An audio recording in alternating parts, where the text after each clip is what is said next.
Гиповолемиялық шок кезінде жедел жәрдем бригадасында не үшін дофаминді қолданбайды? Біріншіден, дофаминнің жалпы бірнеше әсері бар.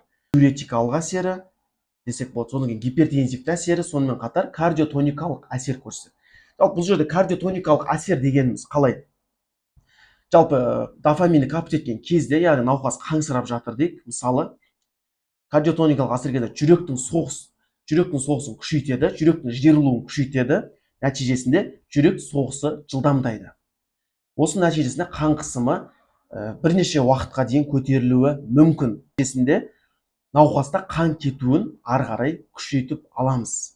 Яғни біз тез ауруханаға дофамин капт жеткізуіміз мүмкін, бірақ 1,5-2 сағаттың ішінде бұның әсері науқастың қансырап өлуіне алып келуі мүмкін.